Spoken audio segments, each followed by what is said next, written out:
सभी को नमस्ते। स्वागत है मेरे YouTube चैनल स्टडी सफारी में। आज के पाठ में मैं आपको विराम चिन्ह के बारे में पढ़ाने वाली हूँ।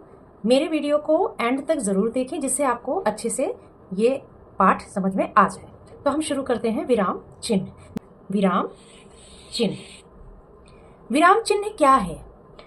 जिन चिन्हों द्वारा लिखते या पढ़ते समय भाषा में रुकने, आप जब रुकते हैं या ठहरने का संकेत मिलता है, उन्हें विराम चिन्ह कहते हैं। अभी देखिए, मैं आपके सामने जो भी एक्सप्लेनेशन दे रही हूं उसमें भी देखिए विराम चिन्ह का ही प्रयोग हुआ है।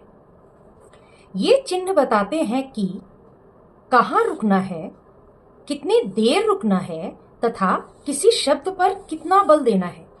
आप कभी ध्यान दें कि जब आप किसी वाक्य को बोलते हैं तो कहीं कहीं थोड़ा या उससे ज्यादा या पूर्ण रूप से विराम आता है, यानी कि आप हल्का सा रुकते हो। तो वहां पे जब आप रुकते हो हल्का सा, तो वहां पे कौन सा चिन्ह आपको प्रयोग करना है, इसी को ही विराम चिन्ह कहा जाता है। विराम चिन्ह के देखिए, आज में जो कुछ महत्वपूर्ण जो विराम चिन्ह है वो मैं आपको बताने वाली हूँ। देखिए, ये है हमारे सामने एक चार्ट, विराम चिन्ह के चार्ट है। तो यहाँ पे मैं कुछ महत्वपूर्ण विराम चिन्ह के बारे में आपको बताऊंगी, जिसमें से सब पहला है हमारा पूर्ण विराम। इसको मैं इंग्लिश में भी इसलिए बता दे रही हूँ जिससे कि आपको अच्छे से समझ में आ जाए। देखिए, पूर्ण विराम को क्या कहते हैं? Full stop. आप फुल स्टॉप लगाते हैं लेकिन वो इंग्लिश में लगाते हैं, और हिंदी में हम पूर्ण विराम के लिए ये डंडे का प्रयोग करते हैं। अल्प विराम, अल्प विराम का मतलब हुआ कॉमा। कॉमा, अल्प विराम मतलब हल्का हल्का, जब हम रुकते हुए किसी बात को बोलते हैं तो वहां पे कॉमा लगता है। इनमें बहुत सारी चीजें आती हैं, सब्जियों के नाम आते हैं, पशुओं के नाम आते हैं, किसी के भी नाम जब आते हैं तो वहां पे जो है आप कॉमा का प्रयोग करते हैं। ठीक। अर्धविराम, अर्धविराम का मतलब होता है सेमीकोलन। इसमें आपका एक बिंदु और एक कॉमा ये होता है। तो आज मैं इन्हीं तीनों के बारे में आपको बताने वाली हूँ। बाकी के जो आपके चिन्ह हैं वो मैं अगले पाठ में आपको बताऊंगी। आज के पाठ में मैं आपको पूर्ण विराम, अल्प विराम और अर्धविराम का प्रयोग कैसे करते हैं और कहाँ करते हैं, इसके बारे में आपको बताऊंगी। हमारा पहला टॉपिक है पूर्ण विराम। पूर्ण का मतलब क्या होता है? कोई चीज जब खत्म हो जाए, फिनिश हो जाए, तो उसके बाद हम क्या लगाते हैं? पूर्ण। पूर्ण विराम की पहचान क्या है? हम एक ये डंडा लगाते हैं। ठीक। वाक्य के अंत में इस चिन्ह का प्रयोग होता है।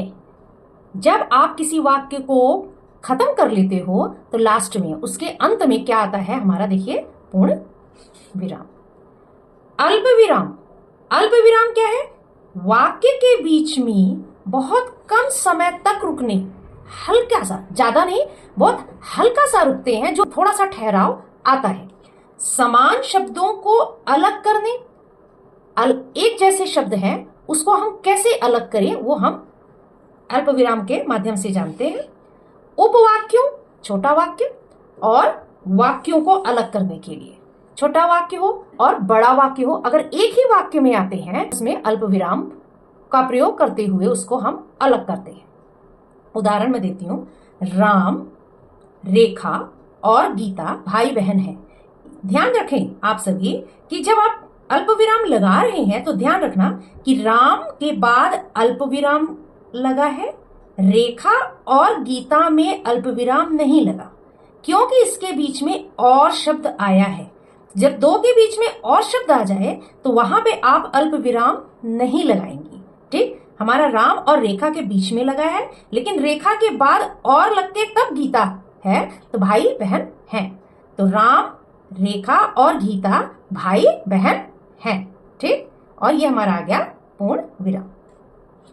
परिश्रम करो, यहां क्या बात हुई थी? उपवाक्यों। देखिए, परिश्रम करो ये हमारा उपवाक्य है, और वाक्यों को अलग करने के लिए देखिए, परिश्रम करो उपवाक्य है और हमने अल्प विराम से अलग कर दिया, सफलता अवश्य मिलेगी, ये हमारा वाक्य हो गया। तो इसको हमने अल्प विराम से अलग कर दिया और हमारे अंत में पूर्ण विराम आ गया।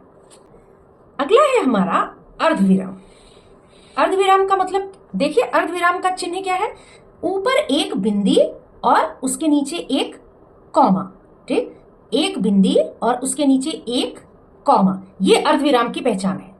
तो हम इसको जान लेते हैं ये क्या होता है। जहां अल्प विराम भाई आपने सीखा, अल्प विराम किसको कहते हैं? कॉमा को।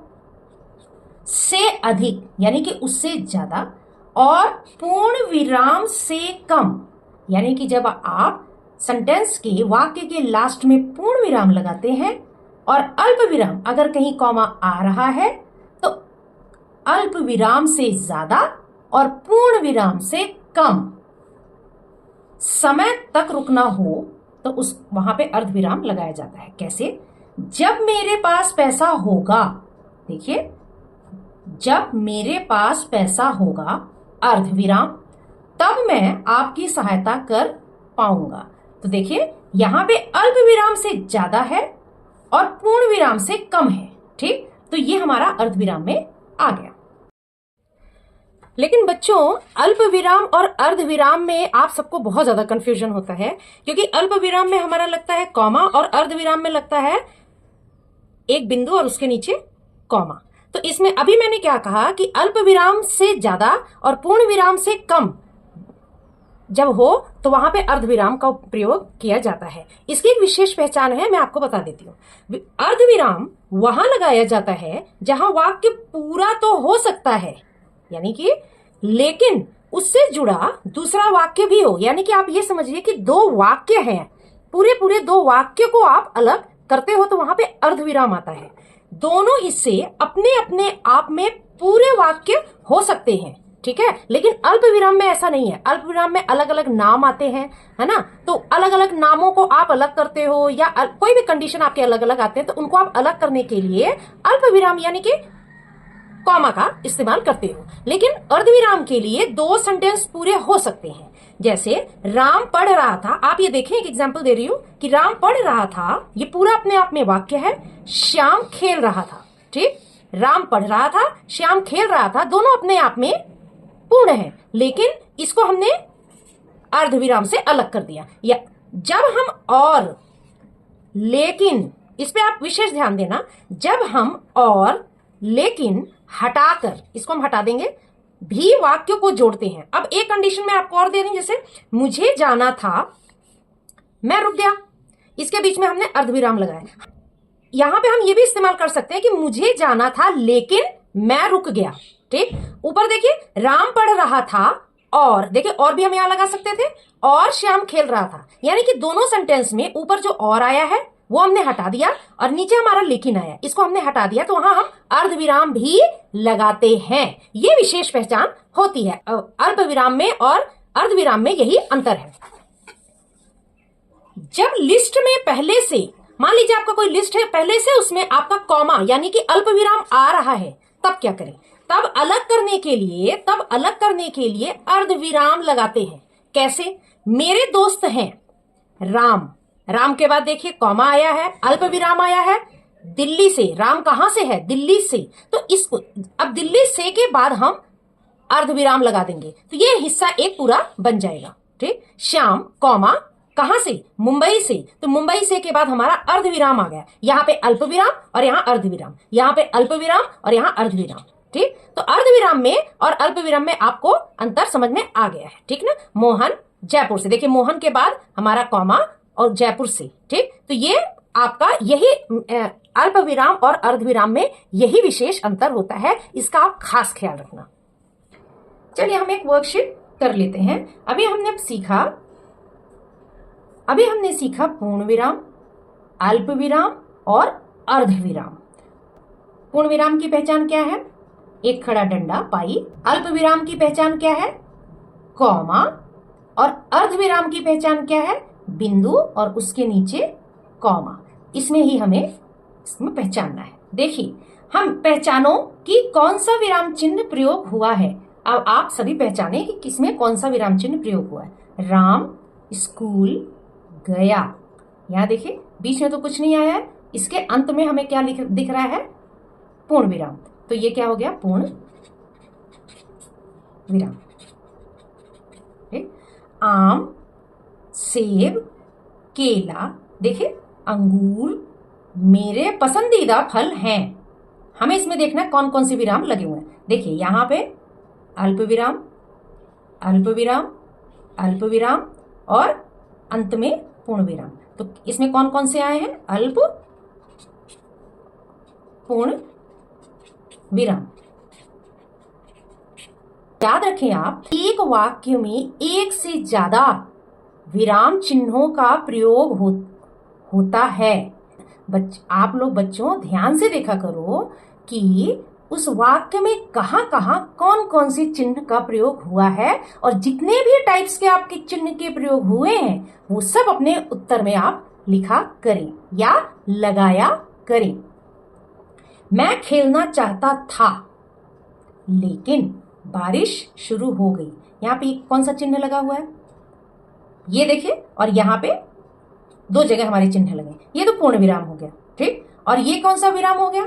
ये अर्ध विराम हो गया। तो हमारा यहाँ अर्ध और पूर्ण विराम का प्रयोग हुआ है, ठीक। वह बाजार गई, दूध लिया और वापस आ गई।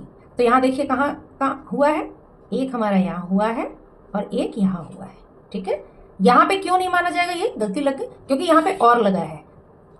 वह बाजार गई, दूध लिया और वापस आ गई। दूध लिया और वापस आ गई, इसके बीच में यहाँ कॉमा नहीं लगाना है क्योंकि दो के बीच में अगर और जुड़ा है तो वहां पे कॉमा या इन्वर्टेड कॉमा नहीं आता। तो यहाँ पे क्या है? अल्प और पूर्ण विराम। आज बहुत गर्मी है, इसके बीच में कोई भी विराम चिन्ह का प्रयोग नहीं हुआ है, इसके अंत में पूर्ण विराम है।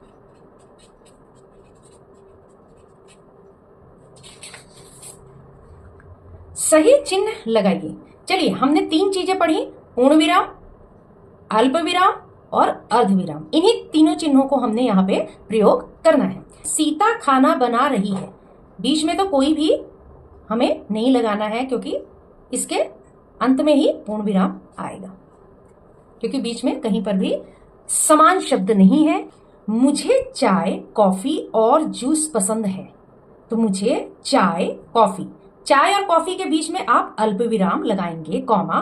कॉफी और जूस पसंद है, कॉफी और जूस। अगर कॉफी और जूस के बीच में और आ गया तो यहाँ आप नहीं लगाएंगे, पसंद है के बाद हमें यहाँ पे पूर्ण विराम लगाना है। वह पढ़ाई करता है इसलिए वह पास हो गया। तो वह पढ़ाई करता है, यहाँ पे क्या आ जाएगा? देखिए, यहाँ अल्प विराम से ज्यादा और पूर्ण विराम से कम, तो क्या हो जाएगा? अर्ध विराम। तो एक बिंदु और एक कॉमा, अर्ध विराम हम यहाँ लगाएंगे और अंत में हम पूर्ण विराम एक पाई खींचेंगे। मोहन खेल रहा था तभी बारिश आ गई। तो मोहन खेल रहा था तभी बारिश आ गई, यहाँ पे हमारा अल्प विराम लगेगा क्योंकि ये अचानक घटना है, ये अचानक घटना हुई है। तो दोनों को, मतलब इस सेंटेंस को और इस सेंटेंस को हम कॉमा अल्प विराम लगा के हम इसको अलग कर देंगे और अंत में हम पाई लगाएंगे, पूर्ण विराम। मैं बाजार गया, दूध खरीदा और घर लौट आया। मैं बाजार गया, अल्प विराम, दूध खरीदा और घर लौट आया, पूर्ण विराम। क्योंकि दूध खरीदा, घर लौट आया, इसके बीच में और लगा है तो यहाँ पे हमें नहीं लगाना। मुझे सेब, केला, आम पसंद है। मुझे सेब के बाद अल्प विराम, केला के बाद अल्प विराम। देखिए, केला और आम के बीच में और नहीं लगा है, इसलिए हम यहाँ पर भी लगाएंगे। तो मुझे सेब, केला, आम पसंद है और पूर्ण विराम। वह आया और बैठ गया, वह आया और बैठ गया, एक तो पूर्ण विराम आएगा। तो आज के पाठ में इतना ही, बाकी के चिन्हों को मैं अगले पाठ में आपको सिखाऊंगी। तब तक के लिए आप अपने घर में खूब प्रैक्टिस करें। Till then, bye.